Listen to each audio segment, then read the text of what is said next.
Humans of the cardboard, welcome back to Just Nuts, guys. Today, new deck profile. It's ZEFRA's. I say new, but it's ZEFRA's again. But here's the thing. We all know this. If you've watched the channel for a while, ZEFRA's are so malleable and such a solid control deck because they can always adjust their list to what's currently going on in the metagame. And so they just have access to so many different tools that just decks don't have. Like, decks don't have access to weird outside stuff like this deck does that just dookies on the meta no matter what it is.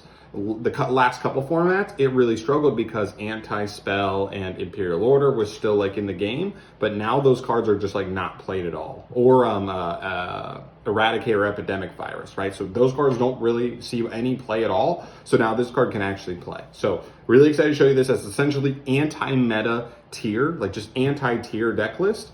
But it can also play against pretty much any other deck in the game. I still think it has a solid matchup there. So let's get into it. Starting off with our main ZEFRA lineup, you obviously have the 3 ZEFRA, the 3 ZEFRA New, Secret of the Yang Zing, and then 1 ZEFRAXITON, 1 ZEFRA Wendy. These are all your high scales usually.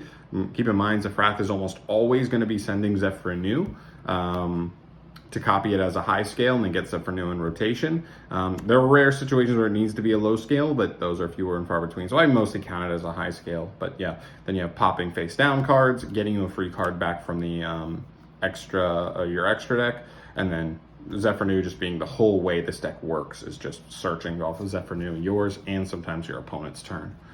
Then for the low scales, triple copies of ZEFRAXI, 1 ZEFRA Thubin and 1 ZEFRA Naga. You don't have to go as hard on these. I mean, keep in mind, we play like a million search cards in this deck. So you have a bunch of ways to search either high scale or low scale, whichever you end up needing. Obviously, you need to get ZEFRATH first, and then you focus on getting the low scale, but these still give really good utility. ZEFRAXI you max out on because it's not only a low scale, but it also gives you your search any monster in the entire game of Yu-Gi-Oh play, which is broken as all hell. So there's that. ZEFRA Thubin popping face up cards, really good. You technically only need 1 of this. I've played more than 1 in the past just because you want low scale names, but like 1 is still fine. And then ZEFRA Naga, this card comes up because it helps you unbrick particular hands where you just open like ZEFRAXI or ZEFRA New, sorry, with ZEFRATH and then maybe another high scale. It's just really awkward, but it allows you to essentially, well, you don't even need another high scale, but it allows you to like send ZEFRA Naga, scale these 2, it's a low scale now, so then you pen some of this out and then tribute for ZEFRA New. And if you had like any of the traps, that makes like this card live as an interruption, so, and potentially for searching as well. So that can definitely come up. So I figured I might as well play this instead of a second ZEFRA Thubin, and it's worked out in particular hands. From there, we move to our normal summons. The only normal summons we play are triple Pathfinder and the 1 Majesty's Fiend. So Pathfinder is obviously awesome. This card is just terraforming, but it takes your normal summon. You haven't seen it in many decks because most decks need their normal summon, or they don't play a field spell quite important enough where this card matters. But we have multiple targets for it, so even if you already have Oracle, it can get you something else. So it's a consistency piece, it's a power piece, it's really good. And then Majesty's Fiend, this card also being able to just lock tier straight up out of the game. Keep in mind, Bestials cannot activate under this. The Shizu cards cannot activate from grave to then get a like pop with the field spell under this to remove this, and they can't activate any other tiers, and 24 is too big for them to usually overcome aside from that. So definitely a huge card. This card just locks them out of almost everything their deck does, unless they can like hard find their way to Sulliek, and that's like the only out they have. But you're never going for this unless you have a counter trap behind it, and that's really what matters, is that like that card's never by itself, it's always backed by a counter trap. Hand traps, triple Shifter, triple Gamma and the Driver, and then 1 Magnamut and 1 Druid's Worm. Weird lineup here, a little bit different. This you gotta play. If you play a deck that can play this, you play it. You just have to. We're in a tier 0 format, and the best deck in the game loses this card, so you gotta play it. As far as Gamma goes, this is by far to me the most cuttable card in the deck. This is the first out of like, in a while, format where like you see no Ash, Veiler, Ogre, any of those cards that like Gamma has been so good against for so long. Droll even. There's no Droll really in the format. Like this card was so good for so long because it was good offensively and defensively. Like going second it was good, but also protect your plays it was good. But now we're just in a format where like you don't see a ton of hand traps that are going to activate when you have no monsters on the field. And so this card definitely loses its utility. By far the most cuttable card to me, but I still think there's a world where potentially game one you just keep it in because it is still like flexible as far as game one and game two, or going first or going second, still having some utility either way. But there's definitely a world where you cut this for other stuff. I'll show you some stuff in the side deck at the end where you could swap it for. And then these. So the argument here is that I've always liked playing a card in the deck where it was a good search target off of the search any monster combo that didn't take your normal. Like for example, if you needed to use Planet Pathfinder to start your combo, you already use your normal summons. There's no reason in searching Majesty's Fiend or a Pathfinder itself, but this gives you a really powerful hand trap to be able to search versus Tier to just have it loaded up. You do the basic combo, you'll have 1 or 2 interruptions plus this in the hand, and usually that'll stop Tier for a turn and give you a chance to just set up again and just lock them out of the duel straight up. So just 1 and 1 for the high ceiling value of being able to search this off of Magnamut, but both are fine to draw, so neither is bad. Rory, you get off the table, you nub. All right, there we go. Anyway, moving on from there, we got spells. Triple copies of Oracle, 1 Necro Valley, and the Terraforming for the field spell stuff. Necro Valley, we know this is insane versus tier. Like not a single tier limit name can like activate in grave. They can't banish from grave, so I believe Bestials are also locked out there. They really just can't do much of anything under this card, really. They have very few and far between outs with this card, so getting to it is insane. And plus with 3 Pathfinder plus the Terraform, we just have 5 copies of this straight up. So that's just an insane win condition versus them. And even going second, it's insane because so much of their interruption is predicated on Bestials, you know, triggering Tears Engrave on the opponent's turn. So this card even going second is like pretty insane. And then Oracle, you know, just huge consistency piece, searching any monster. And this is the card that allows you to search any monster in the game. Long story short, this card says if you make a synchro with a ZEFRA, it lets you stack any monster on top of your deck. So if you make a synchro that draws, you stack, and then you draw. So you just search any monster in the entire game of Yu-Gi-Oh! Very broken. Triple Providence, this card's insane. It's just Rhoda combined with Salamangreat Balinx. The card's absolutely disgusting in the deck. Triple Prosperity. I'm really sorry, guys. Like, this deck is almost entirely budget except for this card. This is the only exception for budget reasons as far as this deck is concerned, but you have to play it. The extra deck is super important. You have a ton of 1-ofs. I think you don't play any cards at 2 in the extra, and so Extravagance is like not okay to play. You need something, and I guess you could go for just like some basic consistency stuff, whether it's, you know, Upstart Goblin and some other basic cards, but you know, this card, if you have it, you got to play it in the deck. It's too good. And then for the traps, I just play 1-1 and 1 of the main traps, stuff for War, Divine Strike, and 9 Pillars of the Yang Zing, all really good in their own right. The 2 counter traps are the most important ones because they protect your basic combo that sets up the Majesty's Fiend. So it's like not only your opponent can't activate monster effects, but you have an automatic stop 1 card that would out him. So it's like they have to have double outs to this, and they just like almost never do. Also, I opted for Majesty's Fiend because Vandy's Fiend just says no special summoning, which means you can't continue to play. So on your later turns, you can't even pen summon under it. But also there are other things that like can threaten this card if they can activate monster effects, but don't. Like same thing, like Ashiz. If they use the Ashiz, like Mundora or Kauto Engrave while they have the field spell on field, they just pop this card. So I hated that opened up more outs to this card. And also, like, this card shits on Fluanderies, whereas Vandy's Fiend like gets absolutely decimated by Fluanderies. Seemed like the right move to make. So that's it for the main. 40 cards flat. It's been a while since I've been able to cut it down all the way to 40, but it's still been pretty consistent. You have about a 90% chance to open like a good hand, which I will take for sure.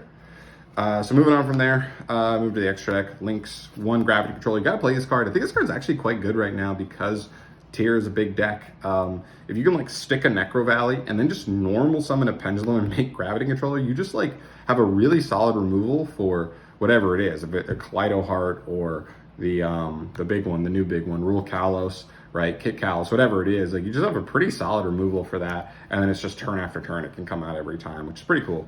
Bunch of Link 2s, Beyond the Pendulum, Asa, Lina, Lambda, and IP. This is the kind of same lineup I've kind of played the entire time. These 2, the deck just has Earths and Lights in it a bunch, so these are really easy to make. Osa's the better one because you're taking Fenrirs, you're taking Mudoras and Keldas from your opponent's grave, or even an Agito or Kelvek just for, material. Still pretty good. Beyond is really good to just get an extra material in the grind, as well as getting you access to really insane removal. Definitely comes up. And then Lambda to make Gamma live, and then IP definitely comes up with like stuff like Druid's Worm is really good. But also once you run out of like your in-archetype traps and interruptions, you definitely have to play more with monsters on field, so IP can come up for that as far as like setting up like a unicorn play, which becomes important. High links, unicorn, access code, and Underworld Goddess. Unicorn, just pretty basic, just removal that can come up. Access code wins you most of your games, and then Underworld Goddess. This card can be super important. Just this is a control deck, so you play against an Avermax, or what's another example? I guess like if you play Adagnister and they summon their Towers monster, this just gives you an out. If you can make a link 2 and pen summon 2 under it, then you'll already be live to make this card. So this deck makes it pretty efficiently, which I really like. Even if it's Beyond, like even more so with Beyond, you just need any monster, make Beyond, have any pendulum summon a monster, she'll search you the other one, boom, you've got an out. Just cool. Rank 6s, Wallow and Dampier, Vampire Sheridan. This card's new. It's really cool between ZEFRA new being 6s, between the Bestials being 6s, as well as like Horus. You've got a ton of ways to access a rank 6. This card is just insane. Some decks just lose to it. It also helps you OTK. A lot of good utility here. And then Sheridan. This card's always been a staple in the deck because it pairs so well with like the Horus play.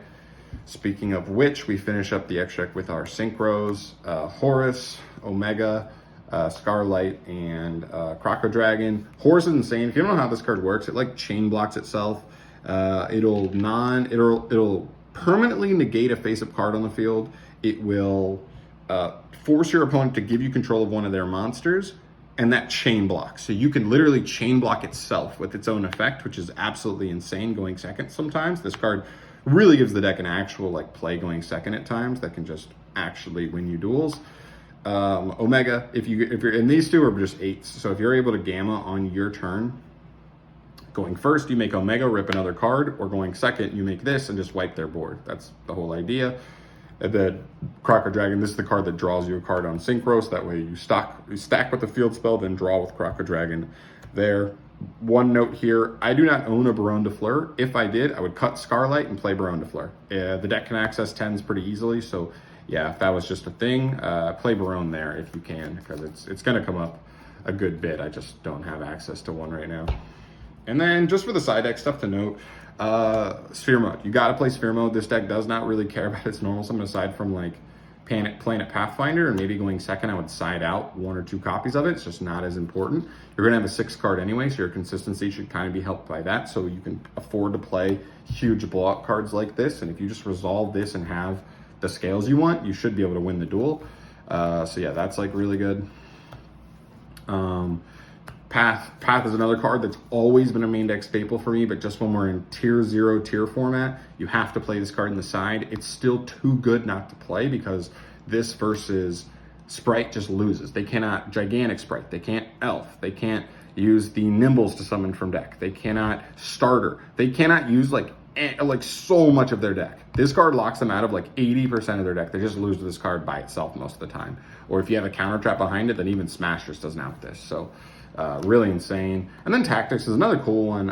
Again, I was talking about Gamma. If I were to drop Gamma, if I just decided it's just really not worth it, maybe I'd just play 2 and 2. This card still gives you technical draw power going first if you get hit by a hand trap. So you draw 2, cool. That's kind of like decent going first as far as consistency goes.